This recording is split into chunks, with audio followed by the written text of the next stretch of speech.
ஓம் முருகா போற்றி, கந்தா போற்றி, கடம்பா போற்றி, கதிர்வேலா போற்றி, அறுபடை வீடு கொண்ட முருகா போற்றி. என் செல்ல பிள்ளையே, பழனி முருகன் உனக்கு தரும் வாக்கு. இதை 2 நிமிடம் கேள். நல்ல செய்தி உன்னை தேடி வரும். என் பிள்ளையான நீ பல எதிர்பார்ப்புகளோடு உன் வேண்டுதலை வைத்துவிட்டு நம்பிக்கையோடு காத்து கொண்டிருக்கிறாய். நான் சொல்வது சரிதானே?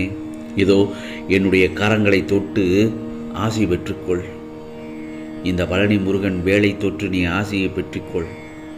நிச்சயம் உன் கையில் எதிர்பார்ப்போடு காத்திருந்தது எல்லாம் கிடைக்கப் போகிறது.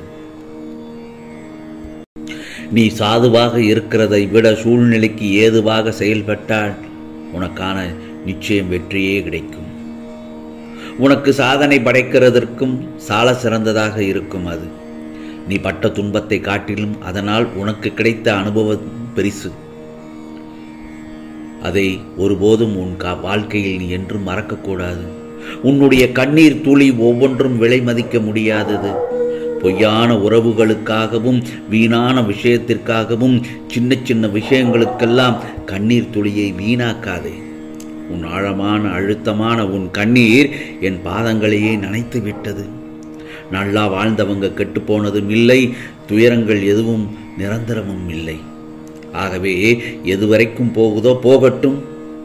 எனக்கு என் முருகப்பெருமான் பழனி முருகன் துணையாக இருப்பார் என்ற நம்பிக்கையோடு உன் செயலை தொடங்கு. எனக்கான நல்லதை நிச்சயமாக நடத்தி கொடுப்பார் என்ற நம்பிக்கையோடு இரு. ஒருபோதும் மனம் தளர்ந்து கூடாது. எல்லாமே ஒரு முடிவுக்கு வரத்தான் போகிறது. நீ கடந்து வந்த பாதையை கஷ்டமான பாதையாகவே யோசித்து உன் மனதையும் உடம்பையும் கெடுத்து கொள்ளாதே. உன் கைகள் ஓங்கி இருந்த சமயத்தில் உன்னை நல்லா பயன்படுத்திக்கிட்டு ஓங்கிய உன் கைகள் இறங்கியதும் உன்னை உதாசீனப்படுத்தி ஒதுக்கி தள்ளியவர்களை பற்றி நீ ஒரு துளி அளவும் யோசிக்கவாதே. இது எல்லாம் காலத்தின் கட்டாயம். எல்லோர் மீதும் அன்பாக இருப்பதே சில சமயங்கள் சோதனையாக வந்துவிடும். யாராவது ஒருவர் கொஞ்சம் அன்பாக பேசினாலே அவர்களுக்கு எல்லாவற்றையும் கொடுக்க நினைக்கிற உன் மனசுதான். அது பின்னாளில் உன்னை கஷ்டப்படுத்துங்கிறதை இப்ப நீ புரிந்து கொண்டாய் அல்லவா? இனி எதை நினைத்தும் கவலைப்படாதே. தைரியமாக இரு. எந்த ஒரு சூழ்நிலையில் எப்படி நெளிந்து போக வேண்டும் என்பதை நீ கற்றுக்கொண்டாய் அல்லவா? உன்னை சுற்றி இருப்பவர்கள் யார் எப்படி இருப்பார்கள் என்பதையும் தெரிந்து கொண்டாய் அல்லவா? அதைத்தான் இந்த முருகப்பெருமான் உனக்கு வழிகாட்டியாக காண்பித்து கொண்டிருக்கிறேன். மீண்டும் அதை உனக்கு மீட்டு தருவதற்காக உன் முருகப்பெருமான் நான் இருக்கேன். உன்னுடைய தூய அன்பு மட்டுமே எனக்கு போதும். உன் பிரார்த்தனைகளை கேட்ட நான் அதற்கான நேரம் காலத்தை இப்போ உன்னை நோக்கி அனுப்பி வைக்கப் போகிறேன். உனக்கான பாக்கியமான காலம் நெருங்கி வந்து விட்டது. இரவுக்கு பின்னால் எப்படி பகல் வருகிறதோ அதேபோல் குளிருக்கு பின்னால் எப்படி வெயில் வருவதோ அதேபோல்தான் உன் துன்பத்திற்கு பின்னால் இன்பமான காலமும் வரப்போகிறது. உனக்கு வரும் நாட்கள் எல்லாம் நல்ல நாட்களாகத்தான் ஒவ்வொரு நாளும் தொடங்குகிறது. கூடிய சீக்கிரம் எல்லாமே நல்லதாகத்தான் நடக்கும். கவலைப்படாதே. அதேபோல்தான் கஷ்டம் என்பது எல்லோருக்கும் வருவது. அதன் பிடியில் இருந்து யாரும் தப்புவது இல்லை. இதை தெரிந்தும் உணராமல் இருக்கிறாய். மற்றவர்களுக்கு கஷ்டம் என்றால் முன்னால் ஓடிப்போய் ஆறுதல் சொல்வாய். இப்போது உனக்கே கஷ்டம் என்ற நிலை வந்ததும் ஏதேதோ நினைத்து கொண்டு வாழ்வில் பிடிப்பில்லாமல் இருக்கிறாய்.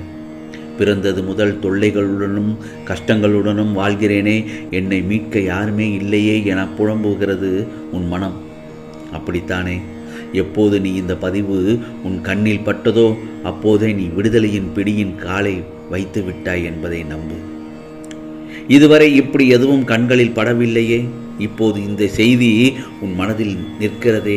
ஏதோ ஒரு நம்பிக்கையுடன் தானே இந்த செய்தியை நீ கேட்க ஆரம்பித்தாய். நான் சொல்வதை ஏதோ ஒரு நேர்மறை எண்ணங்கள் தானே இந்த செய்தியை நீ பார்க்க தூண்டியது. உனக்கான இந்த நல்ல நேரம்தானே எனது இந்த முருகப்பெருமானின் சத்திய வாக்கு உன்னிடம் வந்து சேர்ந்தது. எனவே புரிந்து கொள். உன்னை நோக்கி நேர்மறை அலைகள் வந்துவிட்டது. நல்ல நேரம் உன் வாழ்க்கையில் துவங்கிவிட்டது. என் அருகே நீ இருப்பதை மெல்ல மெல்ல உணர்வாய். உன் அருகே நான் இருப்பதை உனக்கு அனைத்து பிடியிலிருந்தும் விடுதலையாகி விட்டது என்பதே முதல் நல்ல செய்தி. அனைவர் மீதும் கருணை கொண்ட நான் உன்னையும் பாதுகாப்பேன். நீ பிரச்சனைகள் தடைகள் என்னும் கடலில் மூழ்கி இருக்கலாம். துக்கமும் வேதனையுமாய் படுகொழியில் அமிழ்ந்தும் இருக்கலாம். எதை கண்டும் வருத்தப்படாதே.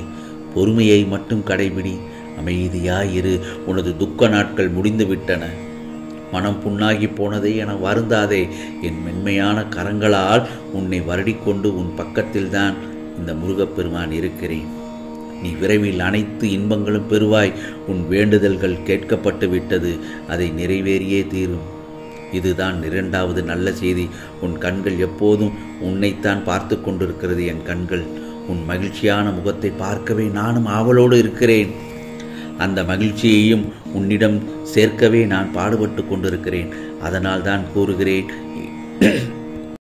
எதற்காகவும் எப்போதும் கலங்கி நிற்காதே என்று. உன் கலங்கிய முகம் காண என் கண்களுக்கு விருப்பமில்லை. துன்பங்களை சந்தித்த வேளையில் எல்லாம் தைரியமாக எதிர்கொண்டு என் முருகப்பெருமான் என்னுடன் இருக்கிறார் என்று உறுதியாக போராடினாய். ஆனால் இப்போது நீ இன்பங்களை சந்திக்கக்கூடிய வேளை. அது தெரியாமல் ஏன் கண்கலங்கி கொண்டிருக்கிறாய்? கவலைப்பட்டு கொண்டும் நிற்கிறாய். உன் கஷ்டகாலம் இதோ முடிவுக்கு வரப்போகிறது. அதற்கு பலனாகத்தான் பல இன்பங்களை வாரி வாரி வழங்கப் போகிறேன் உனக்கு. இப்போது இந்த முருகப்பெருமான் சொல்வதை பொறுமையாக கேள். உன் பல நாள் புலம்பலுக்கும் சோகத்திற்கும் ஏதோ முடிவு வந்துவிட்டது என்று கூறினேன் என்ற அல்லவா? நீ நினைத்த காரியம் அனைத்தும் கைகூடி சேரும் நேரமும் வந்துவிட்டது. உன் வாழ்வில் பல நல்ல நல்ல மாற்றங்கள் உருவாகப் போகிறதை நீ அனுபவபூர்வமாக உணர்ந்திருப்பாய். உனக்கான வாழ்க்கை உன்னிடம் வந்து சேரப்போகிறது. நீ எதிர்பார்த்த நிம்மதியான மகிழ்ச்சியான வாழ்க்கையை வாழப்போகிறாய். நீ விரும்பும் அனைத்தும் உனது தக்க சமயத்தில் கிடைத்து உன்னை மகிழ்ச்சி அடையச் செய்யப் போகிறேன்.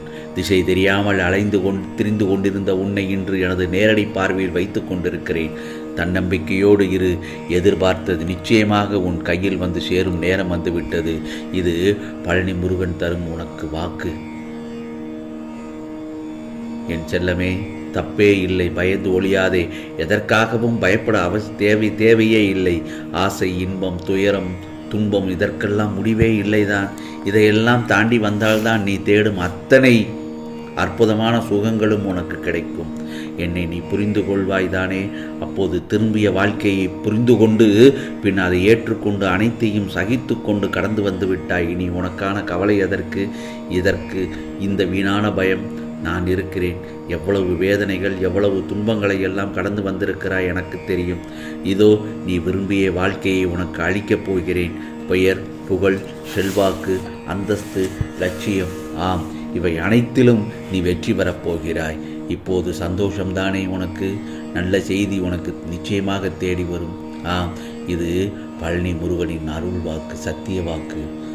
ஓம் முருகா போற்றி, கந்தா போற்றி, கடம்பா போற்றி, கதிர்வேலா போற்றி, ஆறுபடை வீடு கொண்ட முருகா போற்றி. யாம் இருக்க பயம் ஏன்? ஓம் சரவண பவ, ஓம் சரவண பவ, ஓம் சரவண பவ.